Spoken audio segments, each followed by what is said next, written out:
Hello students, कैसे हैं सब। उम्मीद करता हूँ सब ठीक ठाक होंगे। मैं पवन गुप्ता आप सभी का अपनी क्लास पे स्वागत करता हूँ। आज का जो हमारा सेशन है ये क्लास 9th के लिए स्पेशल है प्लस क्लास 10th के लिए स्पेशल है, क्योंकि यहाँ पर मैं जो क्वेश्चंस कराने जा रहा हूँ, आज के जो क्वेश्चंस हैं वो आपके एग्ज़ाम से रिलेटेड MCQs हैं, जो कि आपके एग्ज़ाम में हर हाल में पूछे जाते हैं। और यहाँ पर आप जानेंगे कि कैसे हम ऑब्जेक्टिव क्वेश्चंस को, बहुविकल्पीय प्रश्नों को बहुत ही कम समय में सॉल्व करें, आसानी से सॉल्व करें। ठीक है, तो ये वीडियो आपके लिए बहुत ज़्यादा खास होने वाला। आइए शुरू करते हैं। आज का पहला क्वेश्चन कह रहा है 231 और 396 का माशा कितना होगा। यानी कि आपको बताना द HCF ऑफ 231 एंड 396 कितना होगा।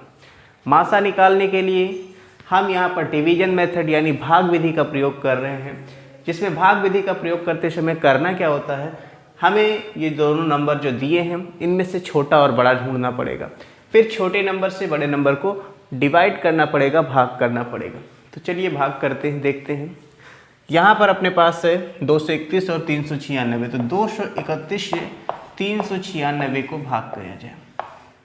भाग करना है, भाग करते समय अब देखना पड़ेगा, देखो ये 2 है, यहाँ 3 है, तो 2 गुना तो ले नहीं जा सकते क्योंकि 4 हो जाएगा, तो 2 गुना ना ले जाकर सिर्फ 1 गुना ले जाएंगे, यानी एक बार पहाड़ा एक बार लेकर जाएंगे 231 से, तो ये 231 आ जाएगा। घटा लेते हैं, 6 में से 1 निकलेगा 5 और 9 में से 3 निकलेगा 6, 3 में से 2 निकलेगा 1। इतना करने के बाद अब आपको ये जो 165 है इससे डिवाइड करना, इससे भाग करना 231 को। अब फिर देखो 1 का 2 गुना करेंगे 2 हो जाएगा, लेकिन 6 का 2 गुना करेंगे तो दिक्कत हो जाएगी, यानी 165 का 2 गुना 231 से ज़्यादा ही होना है। इस वजह से फिर से आपको एक ही बार ले जाना पड़ेगा और ये 165। घटाते हैं 11, यहाँ 1 से 5 तो घटेगा नहीं, तो इसको 11 बनाइए, 11 से 5 घटेगा 6, यहाँ 2 यानी कि 12 में से 6 घटेगा 6, और यहाँ 1 से 1 निकल गया यानी 66 आ गया। अगेन इस 66 से डिवाइड करिए 165, इसको भाग करते हैं, देखते हैं कितनी बार जाएगा। देखो यहाँ पर 6 है, 2 गुना करेंगे 12 हो जाएगा, ठीक है। 3 गुना करने पर ज़्यादा हो जाएगा, तो 2 गुना लेकर जाते हैं, 2 बार में देखते हैं कितना आ जाएगा। 2 छक 12 और 2 छक 12 और 1 13। घटाते हैं, 5 में से 2 घटेगा 3, 6 में से 3 घटेगा 3, 33 आ गया। अब इस 33 से इस 66 को भाग करेंगे, ये वाला 33 दूना 66 होता है। लास्ट में हमने देखा कैंसिल हुआ, किससे डिवाइड किया हमने 33, तो जो 33 है यही इसका मासा हो जाएगा, HCF हो जाएगा। ऑप्शन नंबर सी इसका करेक्ट आंसर हो जाएगा। ओके, नाउ नेक्स्ट क्वेश्चन पर आ जाए। अगला क्वेश्चन क्या कह रहा है, 120 और 256 का मासा बताइए। 120 और 256 का मासा बताना है तो पहले आप इसमें से ढूंढो कि कौन छोटा कौन बड़ा। 120 छोटा है और 256 बड़ा है, तो एक छोटी वाली संख्या से बड़ी वाली संख्या को भाग करें। भाग करते हैं, देखते हैं क्या मिलेगा। 120 और इससे भाग करिए 256 को। अब यहाँ 12 यानी 12 दूना 24 होता, तो 2 बार ले जा सकते हैं आराम से, तो 2 बार 12 दूना 24 और 1 0 लग जाएगा, यानी 240। घटाते हैं, 6 से 0 घटेगा 6, 5 से 4 घटेगा 1, ये 2 से 2 घटेगा 0, 16 आ गया। अब क्या करना है, इस 16 से भाग करना है 120 को। 120 को भाग करिए, देखिए 16 है तो 16 दूना 32 होता है, 16 3 48, 16 चौके 64, 16 पंचे 80, 16 छक्का 96, 16 7 112, 16 8 128 हो जाता है। तो 8 बार नहीं ले जाएंगे, कितनी बार जाएगा, 7 बार, 112। घटाएंगे 120 से 112, यानी कि यहाँ 10 में से 2 घटेगा 8, यहाँ 1 से 1 ये सब कैंसिल हो गया। 8, इस 8 से अब इस 16 को भाग करिए, 8 दूना 16, तो अब लास्ट में जिससे डिवाइड किया, जिससे भाग किया, जिससे पूरा कैंसिल हो गया, ख़त्म हो गया, यही इसका बन जाएगा मासा। यानी कि 120 और 256 का मासा कितना बन जाएगा? 8। ठीक है। तीसरा सवाल कह रहा है 176 का गुणनखंड ज्ञात करो। अभाज्य गुणनखंड है। आइए देखते हैं कि अभाज्य गुणनखंड कितना बनेगा 176 का। सबसे पहला ऑप्शन तो हटा ही दो, क्योंकि यहाँ 9 जो है वो अभाज्य संख्या नहीं है। अभाज्य संख्या वह होती है जो सिर्फ अपने आप से कटे और 1 से कटे, बाकी किसी संख्या के टेबल में पहाड़े में ना आए। लेकिन ये जो 9 है 1 से भी डिवाइड होगा, 9 से भी होगा और 3 से भी होगा, इसलिए ये अभाज्य ना होकर क्या है? भाज्य संख्या है। तो ये तो पहला ऑप्शन हट गया। दूसरे ऑप्शन की बात करें, दूसरे ऑप्शन में देखो क्या दे रखा, 2 गुणे 2 गुणे 2 गुणे 13। हमको चेक करना पड़ेगा कि कौन ऐसा है, इसमें बाकी सब तो अभाज्य हैं, इसमें से चेक करना कि कौन ऐसा है जिसको गुणा करने के बाद ये 176 रिजल्ट मिल जाता है, परिणाम मिल जाता है। अगर मैं इसको गुणा करूं, 2 और 2 का गुणा 4, 4 और 2 का गुणा 8, 8 और 13, 13 अट्ठे 104, 104 तो है नहीं, 176 है, तो ये तो हट गया। इसको देखते हैं, 2 और 2 का गुणा 4, 4 और 2 का गुणा 8, 8 और 11, 11 अट्ठे 88, ये भी नहीं है, क्योंकि हमको लाना कितना? 176। इसको देखते हैं, 2 दूना 4 दूना 8 दूना 16, 16 गुणे 11, तो 16 दहम 160 और 16 एकम 16, 160 और 16 176 होता है। तो यही इसका सही आंसर हो जाएगा। ठीक है, इन सबको गुणा करके देखो, जो 176 के बराबर बन जाएगा यही इसका अभाज्य गुणनखंड हो जाएगा। ठीक है, आइए चलते हैं अगले सवालों पर।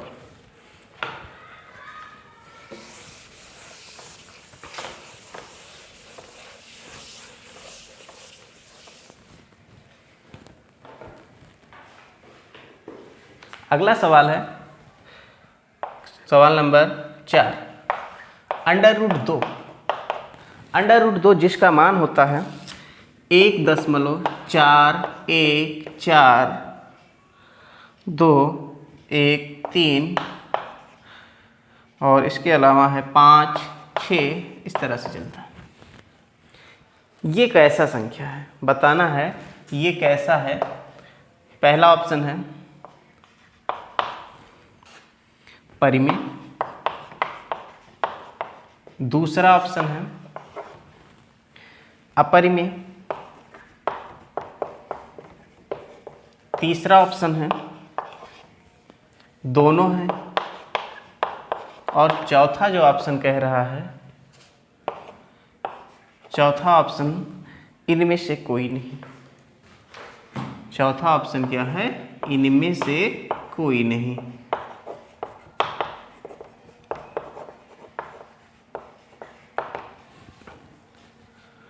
यहाँ छांटना पड़ेगा आपको कि क्या ये √2 जो हमने लिखा है ये परिमेय है या अपरिमेय है या दोनों है या इनमें से कोई नहीं है।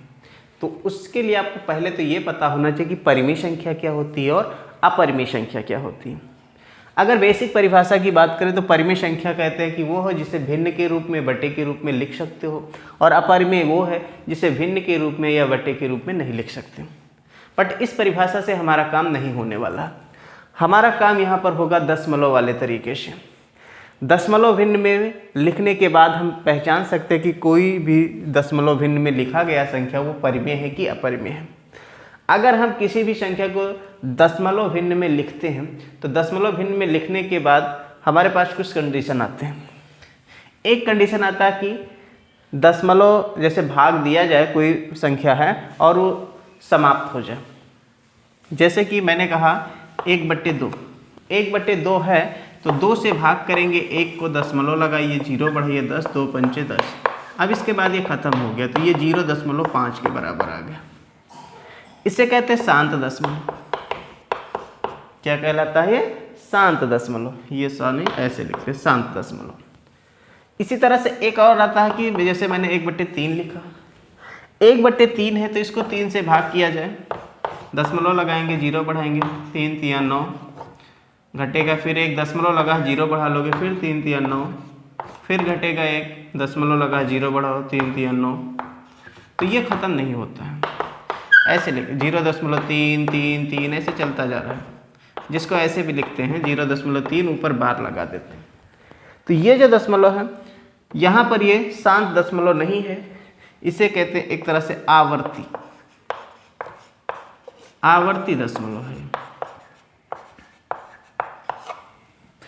यहाँ पर पुनरावृत्ति हो रही है बार बार, ठीक है, यहाँ पर समाप्त भी नहीं हो रहा भाग और एक ही संख्या बार बार रिपीट हो रही है।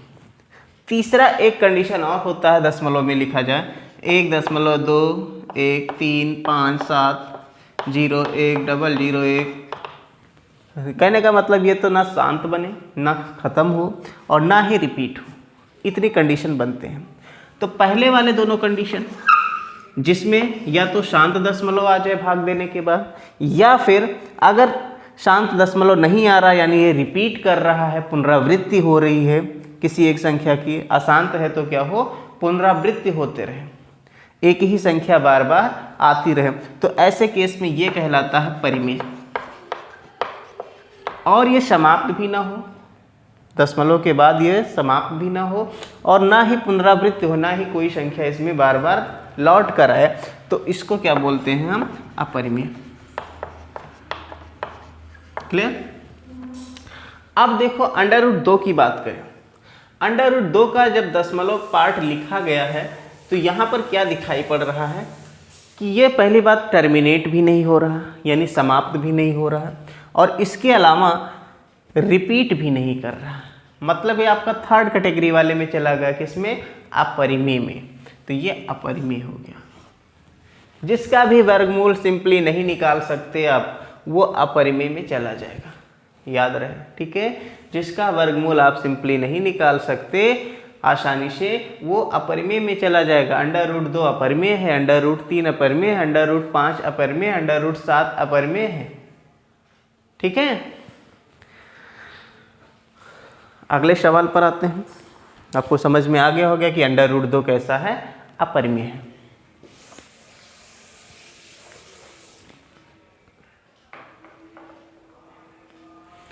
अब इसी तरह से पांचवा सवाल है 0.9, ये कैसा है, क्या ये परिमेय है, क्या ये अपरिमेय है, या फिर दोनों है, या फिर इनमें से कोई नहीं, इनमें से कोई नहीं। 0.9 सिंपली देख सकते हो, ये आपका शांत दशमलव है। शांत दशमलव जब भी आएगा वो हमेशा क्या बताएगा, शांत दशमलव हमेशा परिमेय संख्या होती है, ठीक है। जब भी शांत दशमलव आ जाए, शांत दशमलव का मतलब अब इसके आगे कुछ भी आने वाला नहीं है, यहीं पर ये स्टॉप है, इसलिए ऐसी संख्या को हम क्या बोलते हैं, परिमेय संख्या। ओके, जैसे कि 1/2 को मैंने किया था तो कितना आया था, 0.5, तो वो कैसा है, परिमेय संख्या। क्लियर ना।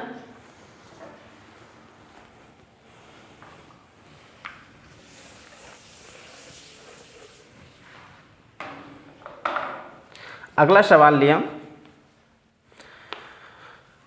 क्वेश्चन नंबर 6, कह रहा कि एक परिमेय संख्या है 23/2 का घात 2 × 5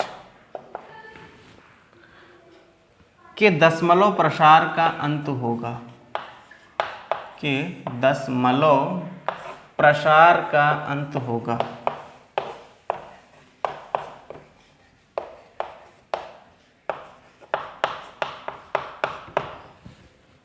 ऑप्शन है दशमलव के 2 अंकों बाद, दशमलव के 2 अंकों बाद,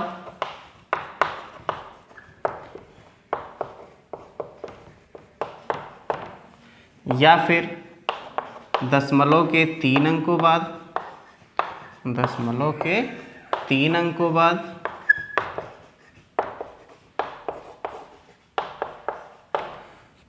या दशमलव के 4 अंकों बाद, 4 अंकों बाद, या फिर बताना है इनमें से कोई नहीं।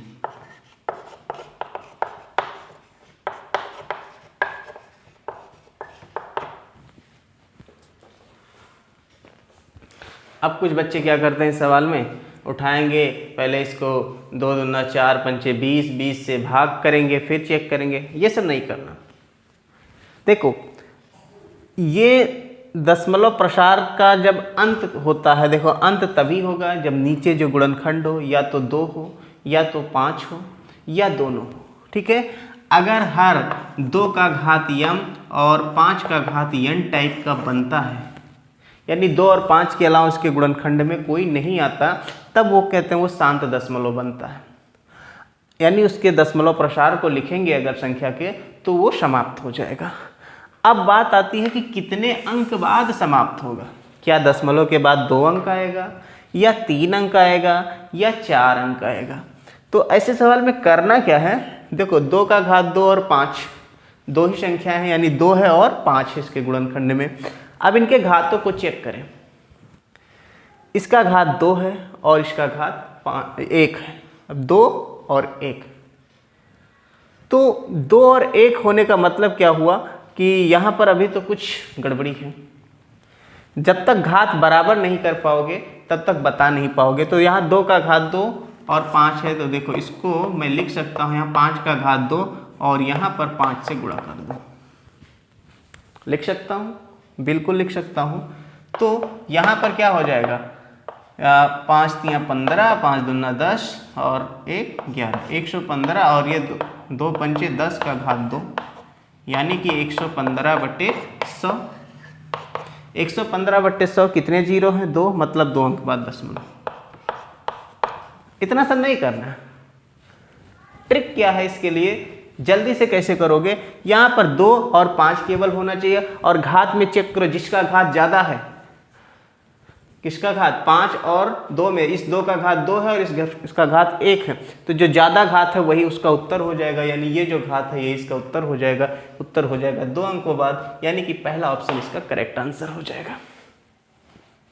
ठीक है, ये सब कुछ नहीं करना, सीधा सा काम, जिसका घात अधिक हो 2 और 5 में उसी के बराबर हो जाएगा दशमलव के उतने अंक बाद ये समाप्त होगा। ये तो प्रूफ है, करके दिखा दिया कि यह 2 अंक, देखो दशमलव के बाद 1 2 अंक है, 2 अंक है दशमलव के बाद। क्लियर, तो आपको ये सब नहीं करना, सीधा सा काम, देखो और उत्तर बता दो। ठीक है, एक और सवाल इसी पर अगर ले लिया जाए,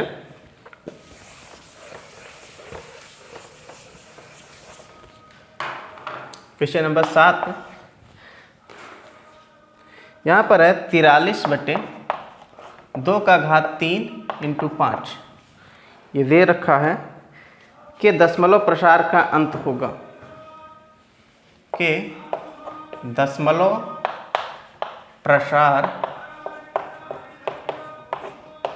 का अंत होगा कितने अंकों बाद। पहला ऑप्शन ये दशमलव प्रसार का अंत यहाँ पर लिख देता हूँ, कितने अंकों बाद होगा, ऐसा लिख दिया, कितने अंकों बाद होगा। ऑप्शन दे दिया 2, दूसरा ऑप्शन दे दिया 3, तीसरा ऑप्शन दे दिया 4 और चौथा ऑप्शन दे दिया 5। अब आपको बताना है कि कितने अंकों बाद इसके दशमलव प्रसार का अंत होगा। तो पहले आपको चेक करना है कि क्या अंत होगा कि होगा ही नहीं। तो अंत कब होगा, जब इसके हर में केवल 2 और 5 आते हैं। ठीक है, तो 2 और 5 तो हैं। फिर घात को चेक करना है, 5 का घात 1 है और 2 का घात 3 है, तो जिसका घात ज़्यादा वही घात ही हो जाता आंसर। इसमें घात कितना है 3 और इसमें घात कितना है 1, तो कौन बड़ा है 3, तो 3 ही इसका उत्तर हो जाएगा।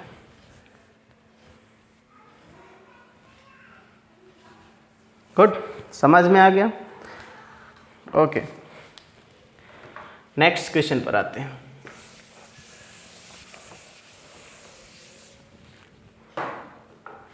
अगला सवाल नंबर 8। सवाल नंबर 8 कह रहा है निम्नलिखित में किसका दशमलव प्रसार शांत है। निम्नलिखित में किसका दशमलव प्रसार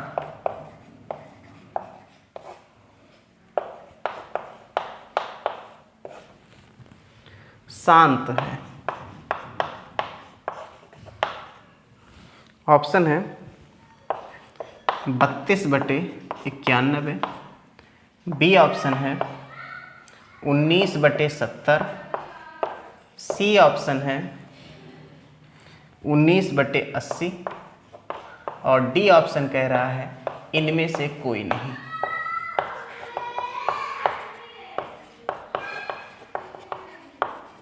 कोई नहीं।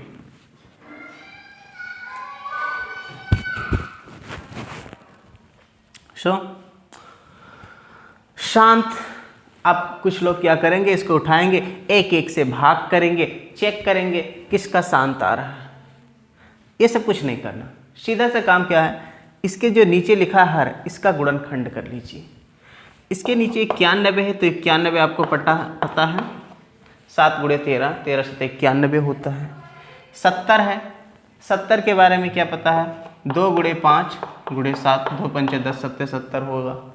यहाँ पर देखते हैं 80 है, 80 के लिए क्या हो जाएगा, 2 दूनी 4, 2 दूनी 8, 2 दूनी 16, 2 दूनी 5, यानी 16 × 5 = 80 हो गया। ये बन गया।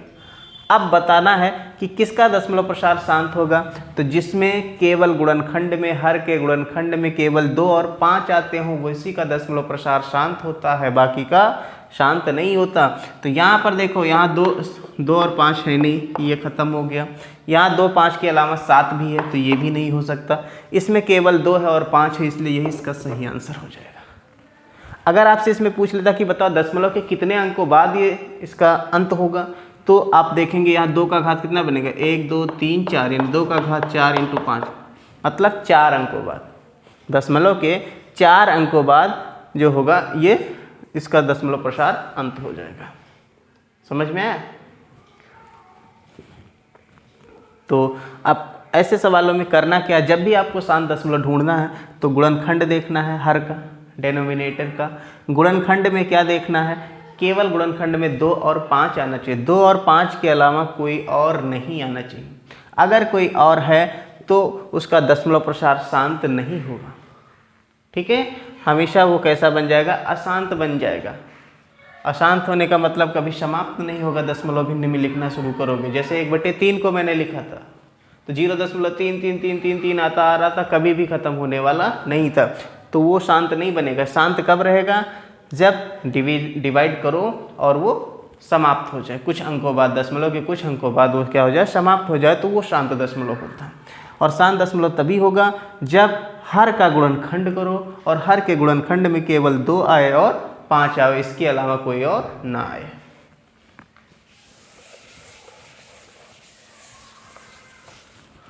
क्वेश्चन नंबर 9 कह रहा है n² - 1 8 से विभाज्य होगा यदि n है, कैसा है, सम संख्या, विषम संख्या, प्राकृतिक संख्या या इनमें से कोई नहीं। तो n के बारे में हमें जानकारी चाहिए कि n कैसा रखा जाए जिससे कि ये 8 से विभाज्य हो जाए। पहला ऑप्शन इसने कहा सम संख्या, रखकर देख लेते हैं। तो अगर मैं सम संख्या की बात करूँ, सम संख्या वो संख्याएं होती है जो 2 से विभाजित हो जाती हैं, तो 2 से विभाजित होने वाली सारी संख्याएं सम संख्या होंगी। अगर मैंने 2 ही रख दिया तो 2 अगर यहाँ पर रखेंगे तो 2 का स्क्वायर माइनस 1, n² - 1 का मतलब क्या हुआ, 2 स्क्वायर माइनस 1, यानी 2 का स्क्वायर कितना हो गया 4, -1 यानी कि 3। ये जो 3 है 8 से तो डिवाइड होने वाला है नहीं, 8 से तो ये विभाजित हो नहीं सकता, यानी आपका ये पहला ऑप्शन तो करेक्ट नहीं होगा। दूसरे ऑप्शन की बात करें, दूसरा ऑप्शन कह रहा है विषम संख्या, कोई भी एक विषम संख्या रख कर देख लेते हैं। जैसे मैंने 1 रख लिया, अगर मैं 1 यहाँ पर रखूँगा n की जगह पर, तो 1 का स्क्वायर माइनस 1, ये तो 0 बन जाएगा, और 0 किसी भी संख्या से विभाजित होता है। तो फिर अगला विषम संख्या रख कर देख ले, अगला विषम संख्या 3 बनेगा, 3 रखे थे, 3 का स्क्वायर माइनस 1, 3 का स्क्वायर कितना होगा 9 माइनस 1, 9 में से 1 घटेगा, कितना बचेगा 8, 8 से तो डिवाइड होगा ही, 8 से विभाजित होगा ही, इसी तरह से और भी रख सकते हैं, 5 रख दिया अगर मैंने, 5 का स्क्वायर माइनस 1, 5 का स्क्वायर कितना होता है 25, उसमें से 1 निकलेगा यानी कि 24, और 24 भी 8 से विभाजित हो जाता है। इसका मतलब क्या पता चल रहा है कि n स्क्वायर माइनस 1 8 से विभाज्य होगा यानी विभाजित होगा अगर n कैसा है, विषम संख्या, यानी ये ऑप्शन अपना करेक्ट होगा। क्या प्राकृतिक संख्या होने पर ये 8 से विभाजित होगा?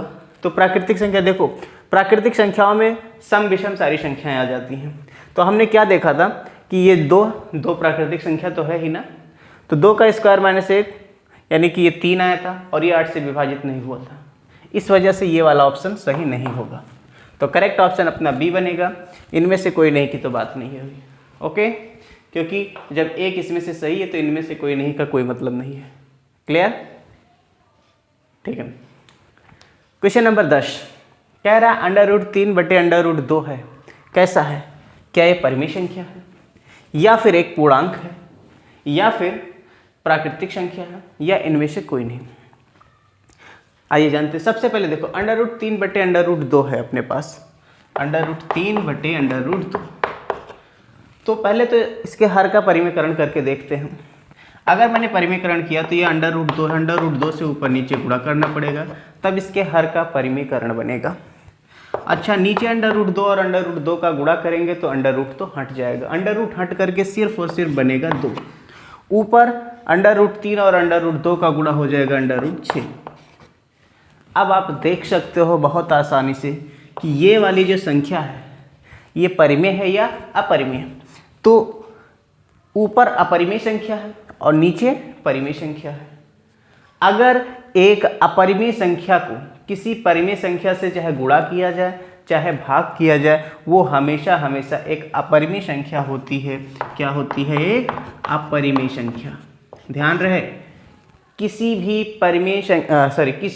अपरिमेय संख्या को किसी परिमेय संख्या से गुणा या भाग करने पर जो उत्तर मिलता है वो हमेशा हमेशा क्या होता है? एक अपरिमेय संख्या होती है। इसलिए यहाँ पर क्या उत्तर बनने वाला है? एक अपरिमेय संख्या। अपरिमेय संख्या का तो कोई ऑप्शन दिया नहीं है, इस वजह से इनमें से कोई नहीं होगा। हाँ, गुणा करने वाला तो हमेशा बनेगा, भाग करने वाले में दिक्कत है। भाग करने वाले में हम नहीं कह सकते कि परिमेय होगा कि अपरिमेय होगा। गुणा करोगे तब तो हमेशा बनेगा, लेकिन भाग करने वाले में कह नहीं सकते। देखो, ये एक अपरिमेय है, ये एक अपरिमेय है। दो अपरिमेय संख्याओं का गुणा या भाग परिमेय होगा या अपरिमेय होगा, हम ऐसे डायरेक्ट नहीं बता सकते। लेकिन अगर एक अपरिमेय संख्या है, उसको किसी परिमेय संख्या से भाग या गुणा करते हो तो वो हमेशा हमेशा अपरिमेय बनता है। ये नियम याद रखें हमेशा। क्या नियम है? पहली बात, अगर आपने एक परिमेय लिया और दूसरी संख्या भी परिमेय लिया, तो परिमेय संख्या का गुणा अगर परिमेय से करते हो तो उत्तर परिमेय संख्या मिलती है। अगर आप एक परिमेय संख्या ले लो और दूसरा अपरिमेय संख्या ले लो, तो परिमेय और अपरिमेय संख्या का जब आप गुणा करोगे तो वो हमेशा हमेशा अपरिमेय देने वाला है। अगर आप एक अपरिमेय और दूसरा भी अपरिमेय ले लें, यानी दो अपरिमेय संख्याएं ले लें, अपरिमेय को अपरिमेय से गुणा किया जाए, तो रिजल्ट आपका कुछ भी हो सकता है, परिमेय भी हो सकता है या अपरिमेय भी हो सकता है। ठीक है, जैसे मैंने कहा √3 एक क्या है? अपरिमेय संख्या, और इसका गुणा कर दो 2√3 यानी 2√3 भी तो एक अपरिमेय संख्या है। एक अपरिमेय संख्या का दूसरी अपरिमेय संख्या से गुणा करोगे तो 2 और √3 का गुणा 3 यानी कि 6 क्या है? एक परिमेय संख्या आ गया। लेकिन अगर मैं यहीं पर √3 को गुणा करूँ √2 से तो ये √6 मिलेगा, और √6 क्या है? एक अपरिमेय संख्या। एक बार परिमेय मिला, एक बार अपरिमेय मिला। मतलब अगर दो अपरिमेय संख्याओं का गुणा करते हैं तो वो परिमेय भी हो सकता है और अपरिमेय भी हो सकता है। इसी वजह से यहाँ पर हमको इसको रैशनलाइज करके इसका हर का परिमेयकरण करके फिर चेक करना पड़ा कि ये परिमेय है कि अपरिमेय है।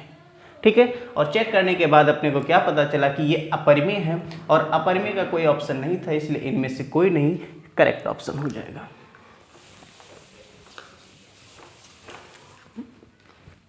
क्वेश्चन नंबर 11 कह रहा किसी परिमेय संख्या का दशमलव प्रसार हमेशा शांत होगा या अशांत होगा।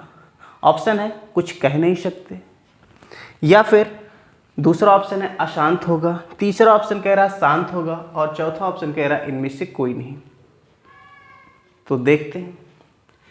मैंने बताया था कि अगर कोई भी परिमेय संख्या है तो उसको दशमलव प्रसार से पता करना है कि उसका दशमलव प्रसार कैसा होगा। तो दशमलव प्रसार या तो शांत होना चाहिए या फिर अगर अशांत है तो आवर्ती होना चाहिए, यानी पुनरावृत्ति होनी चाहिए। जैसे कि मैं बात करूं, आपको पता है कि 1/2 ये एक परिमेय संख्या है। अगर परिमेय संख्या है तो इसका दशमलव प्रसार करते हैं, 2 से भाग करेंगे 1 को तो 0.5 मिलेगा। जबकि 1/3 ले लूँ, ये भी एक परिमेय संख्या है, तो इसका दशमलव प्रसार करते हैं तो 0.333 इस तरह से आता है। ये आपका शांत दशमलव, ये अशांत दशमलव, मतलब दोनों होता है। परिमेय संख्या है तो उसका दशमलव प्रसार शांत भी हो सकता है, अशांत भी हो सकता है। अशांत होने पर पुनरावृत्ति होती रहती है, यानी आवर्ती दशमलव होता है। तो यहाँ पर अपने पास ऑप्शन क्या बनेगा, शांत खाली कहें तो भी नहीं सक्सेस है, अशांत भी नहीं पॉसिबल है, दोनों में से कुछ भी हो सकता है। इस वजह से ऑप्शन इसका क्या बनेगा, कुछ भी कह नहीं सकते। हम कुछ कह नहीं सकते, शांत भी हो सकता है और अशांत भी हो सकता है। ठीक। क्वेश्चन नंबर 12 यानी 12 कह रहा है कि यदि -1 power n plus -1 power 4n बराबर 0 है तो n कैसा है। क्या एक पूर्णांक है, या एक सम प्राकृतिक संख्या है, या फिर विषम प्राकृतिक संख्या, या इनमें से कोई नहीं। तो पहले आपको पता तो होना चाहिए पूर्णांक क्या होता है, सम संख्या, विषम संख्या, ये सब पता होना चाहिए। तो सबसे पहले नंबर्स की जब नंबर सिस्टम में खोज हुई थी तो सबसे पहले प्राकृतिक संख्या यानी काउंटिंग नंबर्स, जिनका गणना करने के लिए हम प्रयोग करते हैं, उन नंबर्स का खोज हुआ था, जिसे प्राकृतिक संख्या कहते हैं, यानी नेचुरल नंबर्स। नेचुरल नंबर्स प्राकृतिक संख्याओं में क्या क्या थे, ये आपको पता है। ये था 1 2 3 4 इस तरह से अनंत, ये क्या कहलाता था, प्राकृतिक संख्या। फिर पूर्णांकों की खोज हुई थी, इंटीजर्स। अब यहाँ पूर्णांक से पहले आपको पूर्ण संख्या भी जानना पड़ेगा, कि पहले इसके बाद पूर्ण संख्या है, होल नंबर्स। तो होल नंबर में क्या हुआ था, यहाँ पर 0 बढ़ा दिया गया था इस तरह से, इसको होल नंबर कहा गया, यानी कि पूर्ण संख्या। ठीक है, ये आपका क्या था, प्राकृतिक, और ये क्या है, ये पूर्ण संख्या है। फिर पूर्ण संख्याओं के बाद आया था पूर्णांक। पूर्णांक की बात करें, पूर्णांक क्या होता है, अगर पूर्णांक की बात करेंगे तो पूर्णांक में अपने पास आ जाता है नेगेटिव नंबर्स भी और पॉजिटिव नंबर्स भी।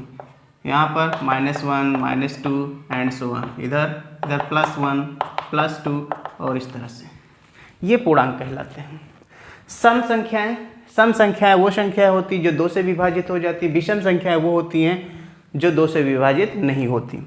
अब अपने पास ऑप्शन में इसने कहा क्या है, -1 power n plus -1 power 4n बराबर 0 है, तो n कैसा है। क्या n एक पूर्णांक हो सकता है। पूर्णांक की बात आती तो पूर्णांक रख करके चेक करना पड़ेगा हमको। चलो इनमें से कोई भी पूर्णांक हम रख कर देख लेते हैं। अगर मैंने यहाँ पर n बराबर मान लीजिए -2 रखा, -2 रखने पर देखो -1 का घात -2 प्लस -1 का घात, यहाँ अगर -2 रखेंगे तो -8 हो जाएगा। क्या ये 0 बन रहा है।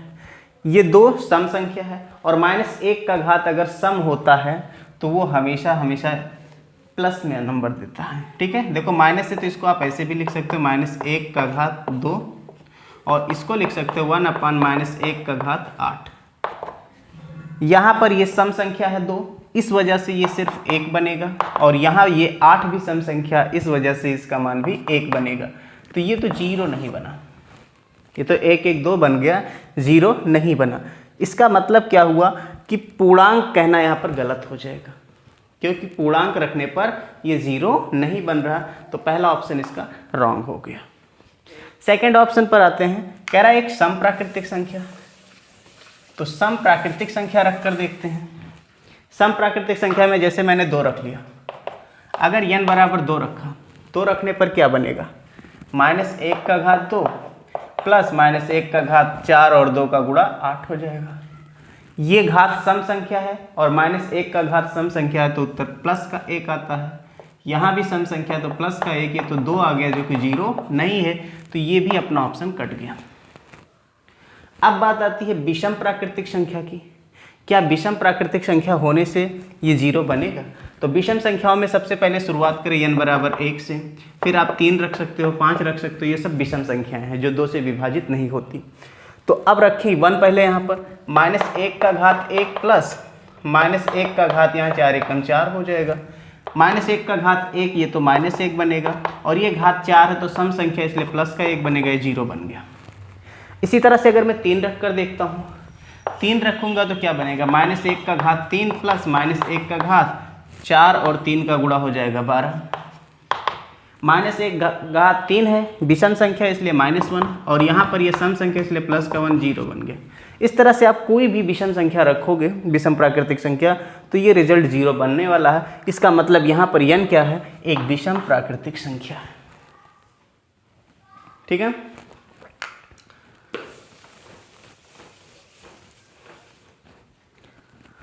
अगला सवाल 13, 5.23333 ये कैसा है? तो क्या ये पूर्णांक है? पूर्णांक तो है नहीं। अपरिमेय संख्या है या परिमेय संख्या या इनमें से कोई नहीं। तो याद करो, जब परिमेय और अपरिमेय संख्या की बात करते हैं हम, तो परिमेय संख्या यानी संख्याएं जो होती हैं उनको अगर हम डिवाइड करें, कोई संख्या है तो उसके पार्ट्स को देखें तो एक आपके पास परिमेय और दूसरी संख्या आ सकती है अपरिमेय। ये वास्तविक संख्याओं के बारे में।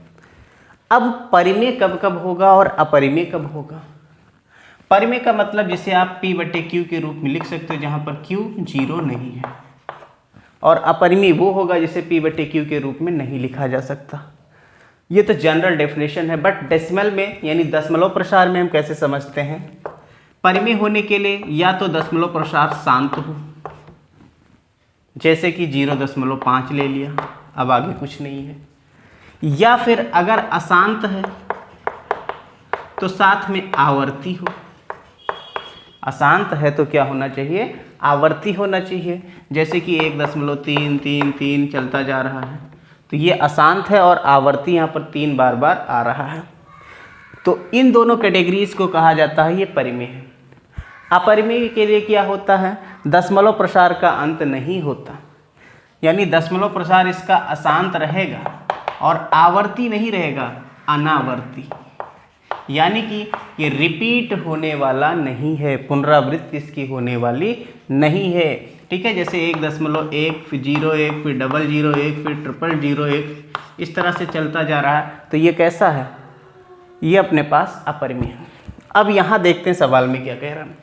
सवाल में कह रहा है कि 5.2333, तो क्या दिखाई पड़ रहा है, ये 3 इसकी तो पुनरावृत्ति हो रही है, आवर्ती है, ये अशांत आवर्ती दशमलव है।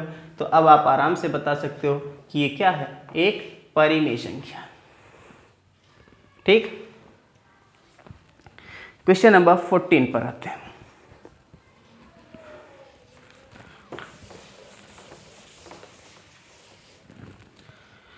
क्वेश्चन क्या कह रहा है, वह बड़ी से बड़ी संख्या जिससे 77 और 85 को भाग देने पर क्रमशः 7 और 5 शेष बचते हैं।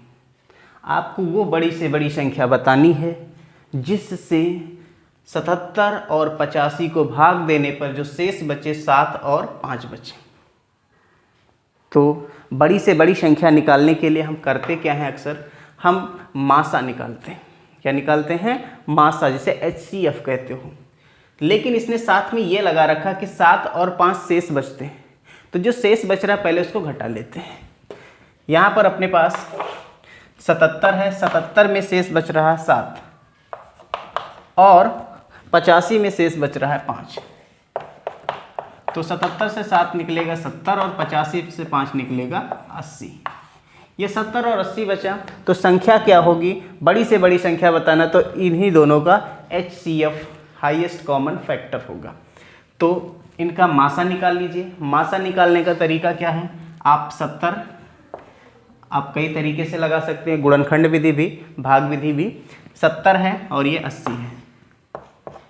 अगर आप गुणनखंड विधि से करना चाहते हो तो 70 का गुणनखंड पहले आपको निकालना पड़ेगा। 70 है तो 70 का मतलब 2 से भाग करोगे 35, 5 से भाग करोगे 5 सत्ते 35, 7 एकम 7, यानी यह आएगा 2 गुणे 5 गुणे 7।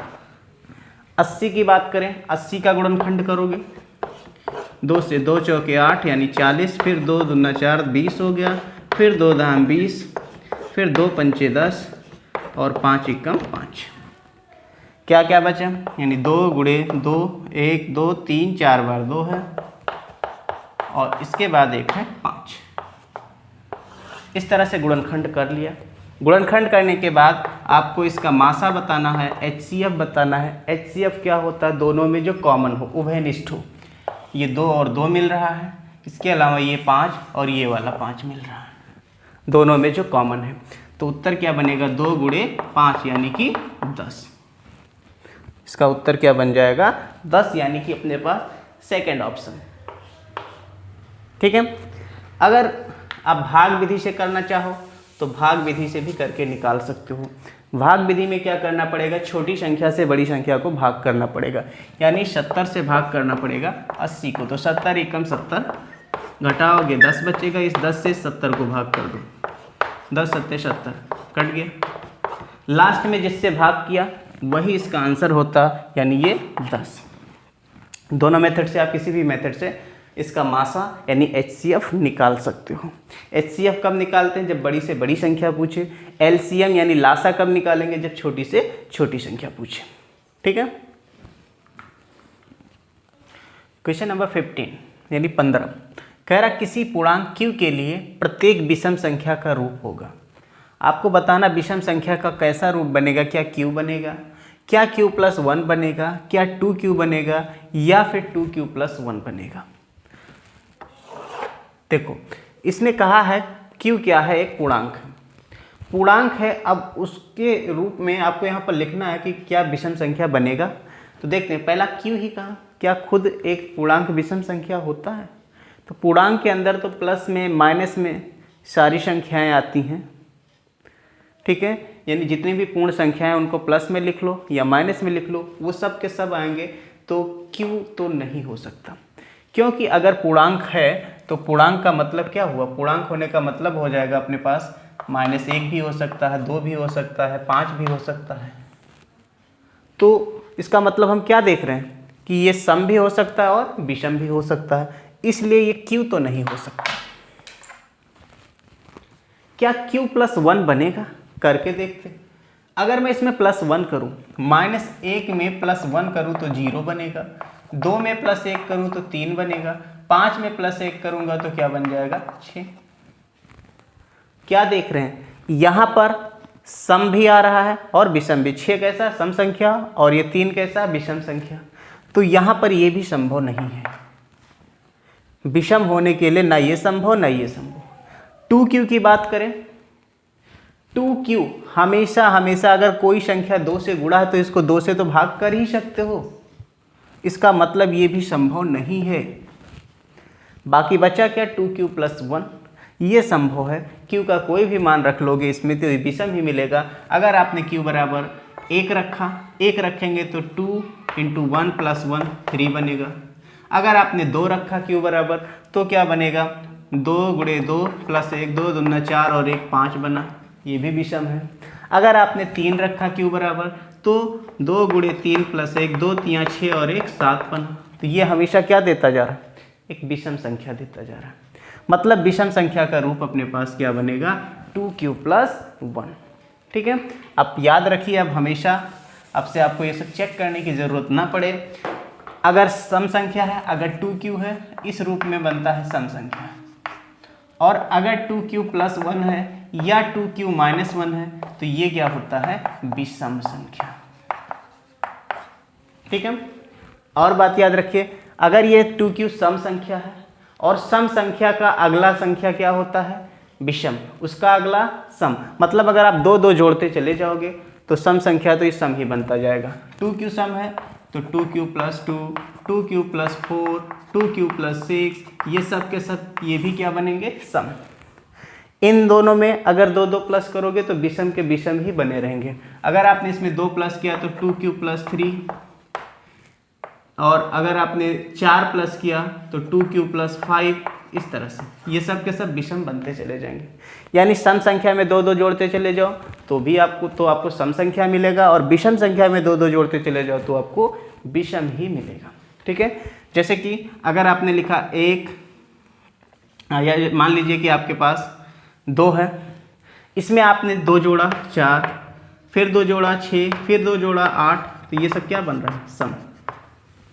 फिर अगर विषम संख्या लिया 1, इसमें 2 जोड़ा 3, इसमें फिर 2 जोड़ा 5, इसमें फिर 2 जोड़ा 7, तो ये सब क्या मिलता जा रहा है? विषम। यानी सम संख्या में 2 2 जोड़ते चले जाओ तो सम मिलता चला जाएगा, विषम संख्या में 2 2 जोड़ते चले जाओगे तो विषम मिलता जाएगा। और यहाँ पर अपना करेक्ट ऑप्शन क्या बनेगा? 2q + 1। अगर 2q + 1 ना होकर के 2q - 1 होता तो भी करेक्ट होता।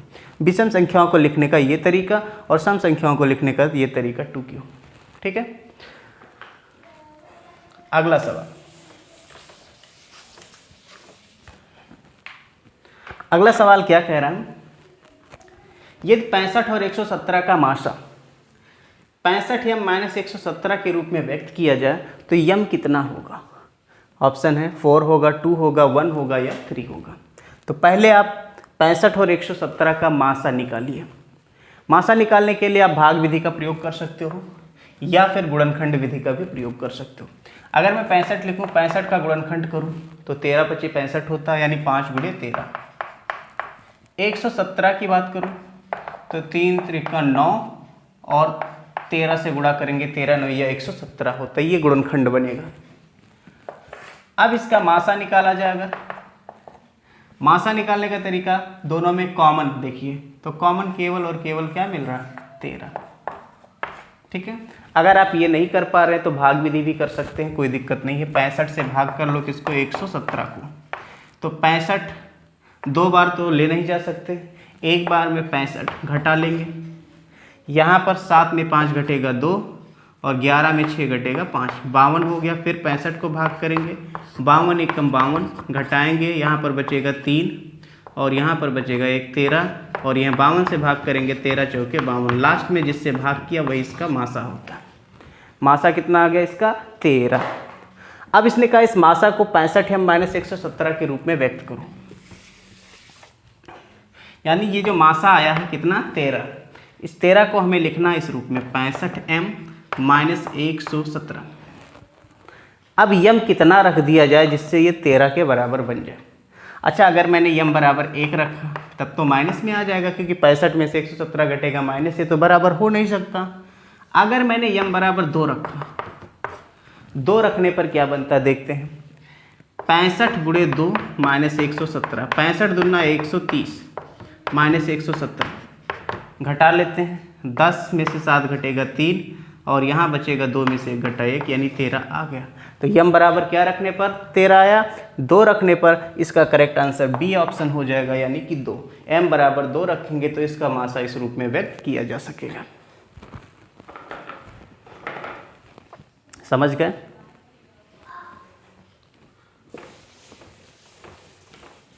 क्वेश्चन नंबर 17 कह रहा है यदि 2 धन पूर्णांक a और b को a बराबर लिखा है x³ y² और b बराबर है xy³ के रूप में व्यक्त किया जाए, लिखा जाए, तो जहाँ पर x और y अभाज्य संख्याएं हैं, तो बताइए कि इसका ab का मासा क्या होगा। सिंपली आपको मासा कैलकुलेट करना है। a अपने पास इसका पहले से दे रखा है x³ y² और b अपने पास कितना है? xy³। बताना है इसका मासा कितना होगा। तो मासा निकालने के लिए मैंने क्या बताया था? दोनों में कॉमन ढूंढना है, उभयनिष्ठ ढूंढना। x³ y² है, तो देखो x³ y² का मतलब क्या हुआ? x 3 बार और y 2 बार। xy³ का मतलब क्या है? x 1 बार y 3 बार। अब इसका मासा निकालना है।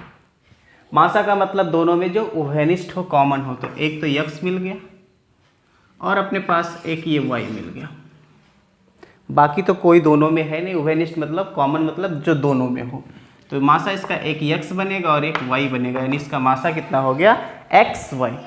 अब ऑप्शन में चेक कर लेना कि xy कहाँ पर है, तो xy पहला ही ऑप्शन है, इसलिए इसका करेक्ट आंसर क्या हो जाएगा, फर्स्ट ऑप्शन xy। जब भी मासा निकालना है तो करना क्या है, आपको गुणनखंड करना है। गुणनखंड करने के बाद देखना है उस गुणनखंड में कॉमन कौन है, उभयनिष्ठ गुणनखंड क्या, यानी ऐसा गुणनखंड जो दोनों में हो, ऊपर में भी हो नीचे में भी हो, वही इसका मासा होता है। ठीक है। क्वेश्चन नंबर 18, 18वां सवाल कह रहा है ये दो धन पूर्णांकों p और q को p बराबर ab² और q बराबर a³ जहाँ a और b अभाज्य संख्याएं हैं के रूप में व्यक्त कर सकते हैं, तो लासा बताना, p और q का लासा क्या होगा। लासा कैसे निकालते हैं, मासा तो निकालना बता चुके हैं। लासा निकालना है अगर आपको, तो पहले जो संख्याएं लिखी है उनको लिख लें। एक है आपके पास ab², दूसरा है a³ ab² इसका गुणनखंड के रूप में लिखेंगे तो एक a और 2 बार b। a³ है तो इसमें 3 बार a और 1 बार b। जब आपको लासा निकालना हो तो लासा निकालने के लिए करना क्या है आपको, सबसे पहले आप मासा जैसे निकालते उतना काम कर लो, दोनों में कॉमन ढूंढ लो। एक तो a मिल रहा है और एक आपके पास ये वाला b मिल रहा है, यानी दो चीज़ें तो मिल गई आपको, एक a और एक b। इतना करने के बाद जितना बचा हो सब लिख डालो। क्या बचा है, ऊपर एक b बचा है और नीचे 2 a बचे हैं। समझ में आया क्या करना है, सबसे पहले जो कॉमन हो उसको लिख लो, इसके बाद जो कुछ बचा हो वो सारा लिख लो, ये लासा बन जाएगा। 1 2 3 बार a है a³, 2 बार b है इसलिए b²। तो इसका लासा क्या आ गया, a³ b²। ऑप्शन चेक कर लो, a³ b² कहाँ पर है, ये अपने पास सी ऑप्शन इसका सही उत्तर हो जाएगा।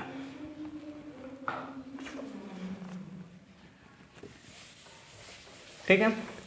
नेक्स्ट क्वेश्चन 19 यानी 19 नंबर सवाल कह रहा है एक अशून्य अपरिमेय संख्या और एक अशून्य परिमेय संख्या और अपरिमेय संख्या का गुणनफल है, हमेशा अपरिमेय होगा, हमेशा परिमेय होगा, परिमेय या अपरिमेय दोनों कुछ भी हो सकता है, और लास्ट ऑप्शन कह रहा है कि एक होगा। एक तो कहना मुश्किल है, हम कह नहीं सकते। अब कह रहा है एक अपरिमेय है, एक परिमेय और एक अपरिमेय। जब भी आप एक परिमेय संख्या का, अभी मैंने बताया था कि अगर आपके पास एक परिमेय है दूसरी संख्या भी परिमेय है तो इनका गुणा करने पर जो उत्तर मिलता है वो क्या मिलता है, परिमेय। एक संख्या परिमेय है और दूसरी संख्या अपरिमेय है, इन दोनों का अगर गुणा करते तो हमेशा का उत्तर मिलता है अपरिमेय। 0 नहीं होना चाहिए परिमेय संख्या, बस ध्यान रखिए। और इसके बाद अगर दोनों के दोनों अपरिमेय आ जाए, पहला भी अपरिमेय दूसरा भी अपरिमेय, तो ऐसे केस में जो रिजल्ट मिलने वाला है वो परिमेय भी हो सकता है और अपरिमेय भी हो सकता है। ये हमेशा ध्यान रखिए।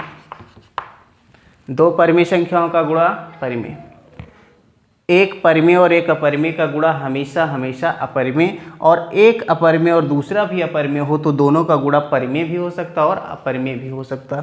तो अपने पास इसने कहा क्या था, एक परिमेय संख्या और एक अपरिमेय संख्या है, एक परिमेय और अपरिमेय का गुणा हमेशा कैसा बनता है, अपरिमेय बनता है, इसलिए इसका सही उत्तर क्या बन जाएगा, अपरिमेय, यानी पहला ऑप्शन। ठीक। नेक्स्ट 20 नंबर सवाल। 20 नंबर सवाल कह रहा है 1 से 10 तक की सभी अंकों से विभाजित होने वाली न्यूनतम संख्या कौन सी है। क्या वो संख्या 10 है, क्या वो संख्या 100 है, क्या वो संख्या 504 है, क्या वो संख्या 2520 है। 1 से 10 तक यानी 1 2 3 4 5 6 7 8 9 10 ये सारी संख्याएं लेनी, उनसे भाग होने वाली कौन सी संख्या इसमें से बनेगी। क्या 10 होगा, तो 10 1 से विभाजित हो जाएगा, 2 से विभाजित हो जाएगा, लेकिन 3 से विभाजित होने वाला नहीं है, इसलिए ये 10 तो संभव नहीं है। क्या 100 हो सकता है, 100 1 से विभाजित हो जाएगा, 2 से हो जाएगा, लेकिन 3 से तो 100 विभाजित होगा नहीं कभी। भाग करके देख लो, 3 से तो कभी कैंसिल होना नहीं है, तो 100 भी इसका उत्तर नहीं हो सकता। क्या 504 होगा? 504 देखो ये एक सम संख्या है। अच्छा 10 को चेक कर लो, 10 से वही संख्या विभाजित होती है जिसके अंत में 0 आता है। 10 का पहाड़ा आप चेक करोगे तो 10 के पहाड़े में लास्ट में एक 0 जरूर लगता है। तो यहाँ पर तो लास्ट में 0 है नहीं, इसलिए 10 से विभाजित होगा नहीं, तो ये भी ऑप्शन कट गया। बचा कौन सा? 2520 यही बनेगा। आप चेक कर सकते हो। 1 से तो सारी संख्याएं विभाजित होती हैं, क्या 2 से विभाजित होगा? 2 से वही संख्या विभाजित होती है जिसके अंत में 0, 2, 4, 6 और 8 हो, यानी जिसके अंतिम डिजिट सम संख्या है वही हो सकता है। तो ये 2 से भी विभाजित है। 3 से विभाजित करना है, भाग करके देख सकते हो, या फिर आप अंकों को जोड़ दो। 2 और 5 7, 7 और 2 9, 9 जो है 3 के पहाड़े में आता है, इसलिए ये 3 से विभाजित हो जाएगा। अगर आप ऐसे नहीं करना चाहते, 3 से भाग करके देख लो। 25 20, 3 8 24, घटाएंगे 1 बचेगा, 12 3 चौके 12, 0 यानी कि 0। 840 यानी 3 से भी विभाजित हो गया। 4 से विभाजित करना है, क्या 4 से विभाजित होगा? देख लेते हैं। 2520 है, 4 से 4 से 24, 1 बचेगा, 12 4 3 12, 0 है तो यानी 0। 4 से भी विभाजित हो गया। क्या 5 से विभाजित होगा? 5 से वो सारी संख्याएं विभाजित होती है जिसके अंत में 0 आता है। 6 से क्या विभाजित होगा? देख लो, 6 से विभाजित करके 25 20, 6 चौके 24, घटाएंगे 1 12, 6 दूना 12, देखो ये भी कैंसिल हो गया 0 लगा के। 6 से भी कैंसिल हो गया। क्या 7 से विभाजित होगा? 7 से चेक कर लो। 2520 को 7 से विभाजित कर लो। 7 दूना 14, 7 या 21, 4 42 हो गया, 7 6 42, देखो कैंसिल हो गया फिर से। 7 से भी हो गया। क्या 8 से विभाजित होगा? 8 से भी चेक कर लो। 25 20 है, 8 या 24, घटाएंगे 1 12, फिर 8 एकम 8, 4 बचेगा 40, 8 पंचे 40, देखो ये भी कट गया। 8 से भी हो गया। क्या 9 से विभाजित होगा? 9 से चेक कर लेते हैं। 9 से भाग करेंगे 25 20 को, तो 9 दूनी 18, 7 बचेगा 72, 9 8 72, ये भी कैंसिल हो गया। 10 से तो होना ही, क्योंकि अंत में 0 है, यानी 1 से 10 तक की सारी संख्याओं से विभाजित होने वाली जो संख्या है वो 25 20 है। अच्छा ये तो है, इसने कहा था न्यूनतम। न्यूनतम की बात जब भी करें आपको एलसीएम निकालना है। कम से कम की या छोटी से छोटी की बात करें तो आपको एलसीएम निकालना। अगर आप डायरेक्ट निकालना चाहते हो तो 1 से 10 तक की सभी संख्याओं का लासा निकाल लो। जो लासा आएगा वही उत्तर हो जाएगा। एक्चुअली उसका लासा ही इतना है, ठीक है। तो क्योंकि और कोई ऑप्शन बचा नहीं था, इसलिए ऐसे यही पर अपना सही आंसर हो गया। अगर और भी संख्याएँ मिल जाती जो कि 1 से 10 तक सारी संख्याओं से विभाजित होती, अगर ऐसी कोई और संख्या भी मिल जाती तो उस केस में न्यूनतम आपका ये बनता है। इसके लिए आपको लासा ही निकाल के चेक करना पड़ता है। यहाँ पर कोई दिक्कत नहीं, यहाँ डायरेक्ट इसका आंसर हो गया 25 20। हालांकि ये संख्या बताने वाले अपने रामानुजन थे, ठीक है। उन्होंने ही सबसे पहले बताया था कि 1 से 10 तक की सभी संख्याओं से विभाजित होने वाली छोटी से छोटी संख्या कौन सी बनेगी, तो ये बनेगी 2520। क्वेश्चन नंबर 21 कह रहा निम्नलिखित में कौन सा सहअभाज्य संख्याओं का युग्म है। पेयर्स में दी हुई हैं संख्याएं, सहअभाज्य संख्याओं का युग्म। सहअभाज्य संख्याएं वो संख्या होती हैं जिनका अगर गुणनखंड करो तो गुणनखंड में केवल या तो एक आए या फिर वही संख्या यानी कि जिनका कॉमन गुणनखंड एक हो, उनको हम कहते हैं सहअभाज्य संख्या। उभयनिष्ठ गुणनखंड अगर एक है तो उनको क्या कहते हैं हम? सहअभाज्य संख्या। तो देखते हैं 15 और 20। 15 और 20 एक नंबर 5 है जिससे दोनों कट जा रहे हैं, तो इनका तो उभयनिष्ठ गुणनखंड 5 भी बन जाएगा, इसलिए ये संख्या सहअभाज्य नहीं है। 14 और 18 देखो ये 2 से तो विभाजित हो रहे, 2 से 14 भी हो रहा और 18 भी हो रहा, तो 2 से 14 और 18 हो रहा है, इसका मतलब 2 इसका उभयनिष्ठ गुणनखंड है। और सहअभाज्य होने का कंडीशन क्या है? उभयनिष्ठ गुणनखंड 1 के अलावा कोई और नहीं होना चाहिए। तो यहाँ पर 2 उभयनिष्ठ गुणनखंड बन जाएगा, इसलिए ये भी ऑप्शन सही नहीं है। अगर मैं 33 और 44 की बात करूँ तो 11 के पहाड़े में दोनों आते, 11 तियाँ 33 और 11 चौके 44। इसका मतलब क्या हुआ, 11, 33 और 44 का एक उभयनिष्ठ गुणनखंड बन रहा। उभयनिष्ठ गुणनखंड बन रहा, इस वजह से ये भी सही नहीं होगा। बचा क्या, 6 और 13। देख रहे हैं कोई भी ऐसी संख्या नहीं है जिसके पहाड़े में 6 भी आता हो और 13 भी आता हो, इसलिए यही इसका सही उत्तर हो जाएगा।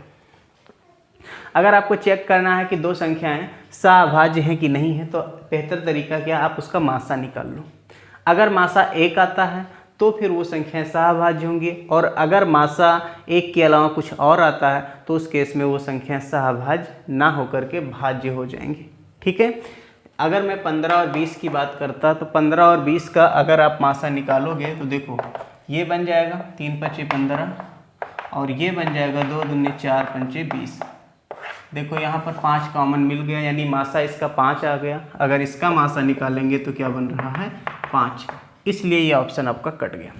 14 और 18 की बात करें, 14 का गुणनखंड 2 सत्ते 14, 18 हो जाएगा 2 तियाँ 6 तियाँ 18। इसमें देखो उभयनिष्ठ मिल गया 2, इसका मासा कितना हो गया, 2, मासा 2 आ गया, इसलिए ये भी सही ऑप्शन नहीं है। 6 और 13 की बात करेंगे, 6 का गुणनखंड 2 गुणे 3 और 13 का गुणनखंड 1 गुणे 13, एक यहाँ भी लगा सकते हो चाहो तो। इसका उभयनिष्ठ गुणनखंड केवल 1 बन रहा है, और अगर मासा 1 बन गया उस केस में कहते हैं कि वो सहअभाज्य, इसलिए 6 और 13 का जो युग्म है वो कैसा है, सहअभाज्य। फिर 33 और 44 की बात करेंगे तो इसमें 11 मिल जा रहा है मासा, इस वजह से ये भी सहअभाज्य नहीं रह गया। ठीक है। क्वेश्चन नंबर 22, 22 नंबर सवाल कह रहा है दो संख्याओं का गुणनफल 1080 है और उनका मासा 30 है, तो लासा क्या होगा। अगर ऐसा सवाल कभी आता है तो उसके लिए याद रखना, संख्याओं का गुणनफल बराबर होता है लासा गुणे मासा। ठीक है, आप इसको भी ऐसे लिख सकते हो, पहली संख्या गुणे दूसरी संख्या बराबर लासा गुणे मासा। ये नियम हमेशा याद रखिए। गुणनफल है 1080, मासा है 30, लासा पता नहीं, यहाँ 30 रख दो। ये गुणा में इधर भाग में आ जाएगा, यानी 1080 बटे में 30 चला जाएगा, तो ये क्या बन जाएगा अपने पास, लासा। एक जीरो हट जाएगा, 3 तियाँ 9, एक बचेगा 18, 3 छक्का 18, तो इसका लासा कितना आ गया, 36। ऑप्शन नंबर सेकंड इसका करेक्ट हो जाएगा। ठीक है, याद रखिए ऐसे सवाल को करने के लिए पहली संख्या गुणे दूसरी संख्या बराबर होता है लासा गुणे मासा। अब इसमें जो चीज़ें पता हैं उनको लिख लीजिए, और जो चीज़ नहीं पता है वो अपने आप यहाँ पर सॉल्व करोगे तो निकल कर आ जाएगा। 23 नंबर सवाल देखिए। 23 नंबर सवाल क्या कह रहा है, एक अभाज्य संख्या के कुल गुणनखंड होते हैं। अगर अभाज्य संख्या है तो अभाज्य संख्या के केवल 2 ही गुणनखंड होते हैं, एक तो 1 बनेगा और दूसरा वो संख्या खुद होती है। जैसे कि मैंने बात किया 2 की, 2 एक अभाज्य संख्या है, तो इसका गुणनखंड देखो, 2 का गुणनखंड या तो 1 बनेगा या तो 2 बनेगा, केवल इन्हीं से कट सकता है। इसी तरह से 3 भी अभाज्य संख्या है, तो या तो 1 से विभाजित होगा या 3 से होगा। 5 है तो या तो 1 से विभाजित होगा या तो 5 से होगा। तो अभाज्य संख्याओं के जो गुणनखंड होते हैं केवल और केवल 2 होते हैं, एक तो 1 होता है और एक वो संख्या खुद होती है। तो इसलिए यहाँ पर कुल कितने गुणनखंड हो जाएंगे, केवल और केवल 2। ठीक है, लास्ट सवाल 24 नंबर, आज का आखिरी सवाल कह रहा है यदि 2 परिमेय संख्याओं का मासा और लासा समान है तो बताइए कि संख्याएं क्या होंगी, क्या समान होंगी, क्या भाज्य होंगी, क्या अभाज्य होंगी या सह अभाज्य होंगी। देखो सह अभाज्य तो नहीं हो सकती, क्योंकि सह अभाज्य जो होता है ना वो उनका मासा 1 होता है, और मासा 1 है तो लासा के बराबर होना तो पॉसिबल नहीं। तो चेक करते हैं कि क्या हो सकता है। तो इसके लिए आपको याद होगा, मैंने अभी बताया कि पहली संख्या गुणे दूसरी संख्या बराबर होता है मासा गुणे लासा। इस बार मासा और लासा बराबर है। अगर मासा और लासा बराबर है तो आप इनमें से कोई भी एक लिख सकते हो। इसको आप चाहो तो मासा इंटू मासा ही लिख लो। क्यों? क्योंकि इस बार लासा और मासा क्या है, बराबर है, तो लासा की जगह मासा लिख लो। ये क्या बन जाएगा, मासा का स्क्वायर। इधर अपने पास क्या था, पहली संख्या गुणे दूसरी संख्या। अगर मैं इसको a मान लूँ और इसको मान लूँ b, यानी कि अपने पास ये क्या बता रहा कि ए बी बराबर कितना, मासा स्क्वायर। इधर स्क्वायर है, इधर भी स्क्वायर बनेगा, तभी तो हमको एग्जैक्ट आंसर मिलेगा। तो अगर मैं b और a आपस में बराबर करूँ तो a इंटू ए स्क्वायर बनेगा बराबर मासा स्क्वायर। तो यहाँ से मासा अपने पास a मिल जाएगा। मासा कितना मिल जाएगा, a। और मासा लासा बराबर लिया है तो मासा भी है, लासा भी है। मतलब क्या कहने का है कि अगर संख्याएं बराबर हैं, दो संख्याएं जो ली हैं अगर वो बराबर हैं तो उनका मासा और लासा भी बराबर ही आता है। इसलिए संख्याएं क्या हो जाएंगी, समान हो जाएंगी। ठीक है, तो आज के लिए इतना ही इस सेशन में, जिसमें मैंने आपको रियल नंबर्स के सारे क्वेश्चंस लगभग कराए जो कि आपके एग्ज़ाम से रिलेटेड। ठीक है, थैंक यू।